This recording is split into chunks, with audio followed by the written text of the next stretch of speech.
নমস্কাৰ বন্ধু বান্ধৱীসকল আপোনালোক সকলোকে এক্সাম টিউটৰিয়েল ইউটিউব চেনেললৈ স্বাগতম জনাইছোঁ। আজি মই বুকছ এণ্ড অথৰ্ছৰ ওপৰত এটা ভিডিঅ' লৈ আহিছোঁ। আশা কৰোঁ আপোনালোকে ভিডিঅ'টো ভাল পাব। যদি ভাল পায় লগৰ বন্ধু বান্ধৱীৰ লগত ভিডিঅ'টো শ্বেয়াৰ কৰি দিব আৰু চেনেলটো যদি তেওঁলোকে ছাবস্ক্ৰাইব কৰা নাই চেনেলটো ছাবস্ক্ৰাইব কৰি দিব। আহকচোন ভিডিঅ'টোৰ মাজলৈ সোমাই যাওঁ। আজি আমাৰ প্ৰথম কুৱেশ্যনটো হৈছে এ পেছেজ টু ইণ্ডিয়া গ্ৰন্থখনৰ লেখক কোন? অপশ্যনত দিয়া আছে ৰবীন্দ্ৰনাথ ঠাকুৰ, বিক্ৰম ছেঠ, এম ফষ্টাৰ আৰু লিউইছ কেৰোল। ইয়াৰ ভিতৰত কোনটো শুদ্ধ উত্তৰ হ'ব?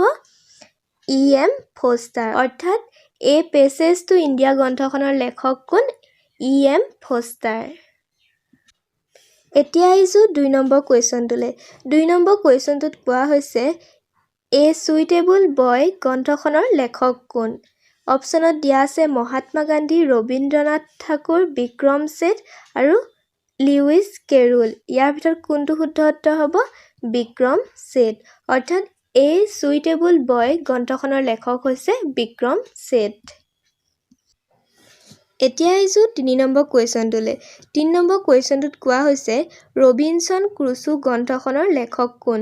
অপশ্যনত দিয়া আছে Daniel Defoe, Charles Dickens, Lewis Carroll আৰু ৰবীন্দ্ৰনাথ ঠাকুৰ। ইয়াৰ ভিতৰত কোনটো শুদ্ধ উত্তৰ হ'ব?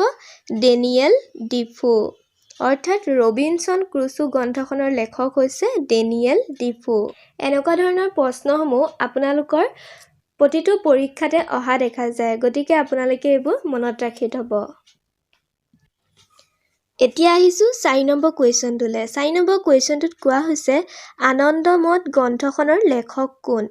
অপশ্যনত দিয়া আছে ডেনিয়েল ডিফো, মহাত্মা গান্ধী, ৰবীন্দ্ৰনাথ ঠাকুৰ আৰু বংকিম চন্দ্ৰ চেটাৰ্জী। ইয়াৰ ভিতৰত কোনটো শুদ্ধ উত্তৰ হ'ব? বংকিম চন্দ্ৰ চেটাৰ্জী। অৰ্থাৎ আনন্দ মঠ গ্ৰন্থখনৰ লেখক হৈছে বংকিম চন্দ্ৰ চেটাৰ্জী। এতিয়া আহিছোঁ ৫ নম্বৰ কুৱেশ্যনটোলৈ। ৫ নম্বৰ কুৱেশ্যনটোত কোৱা হৈছে আৰবিয়ান নাইটছ গ্ৰন্থখনৰ লেখক কোন? অপশ্যনত দিয়া আছে Karl Marx, sir Richard Burton, Bankim Chandra Chatterjee আৰু লিউইছ কেৰোল। ইয়াৰ ভিতৰত কোনটো শুদ্ধ উত্তৰ হ'ব? Sir Richard Burton. অৰ্থাৎ আৰবিয়ান নাইটছ গ্ৰন্থখনৰ লেখক হৈছে ছাৰ ৰিচাৰ্ড বাৰ্টন। এতিয়া আহিছোঁ ৬ নম্বৰ কুৱেশ্যনটোলৈ। ৬ নম্বৰ কুৱেশ্যনটোত কোৱা হৈছে অৰ্থশাস্ত্ৰ গ্ৰন্থখনৰ লেখক কোন? অপশ্যনত দিয়া আছে কৌটিল্য, কাৰ্ল মাৰ্কছ, ৰবীন্দ্ৰনাথ ঠাকুৰ আৰু মহাত্মা গান্ধী। ইয়াৰ ভিতৰত কোনটো শুদ্ধ উত্তৰ হ'ব? কৌটিল্য। অৰ্থাৎ অৰ্থশাস্ত্ৰ গ্ৰন্থখনৰ লেখক হৈছে কৌটিল্য। এতিয়া আহিছোঁ ৭ নম্বৰ কুৱেশ্যনটোলৈ। ৭ নম্বৰ কুৱেশ্যনটোত কোৱা হৈছে ডাচ কেপিটেল গ্ৰন্থখনৰ লেখক কোন? অপশ্যনত দিয়া আছে Karl Marx, Charles Dickens, Amartya Sen আৰু মহাত্মা গান্ধী। ইয়াৰ ভিতৰত কোনটো শুদ্ধ উত্তৰ হ'ব? Karl Marx. অৰ্থাৎ ডাচ কেপিটেল গ্ৰন্থখনৰ লেখক হৈছে কাৰ্ল মাৰ্কছ। এতিয়া আহিছোঁ ৮ নম্বৰ কুৱেশ্যনটোলৈ। ৮ নম্বৰ কুৱেশ্যনটোত কোৱা হৈছে ৰিপাব্লিক গ্ৰন্থখনৰ লেখক কোন? অপশ্যনত দিয়া আছে মহাত্মা গান্ধী, ৰবীন্দ্ৰনাথ ঠাকুৰ, প্লেটো আৰু কাৰ্ল মাৰ্কছ। ইয়াৰ ভিতৰত কোনটো শুদ্ধ উত্তৰ হ'ব? প্লেটো।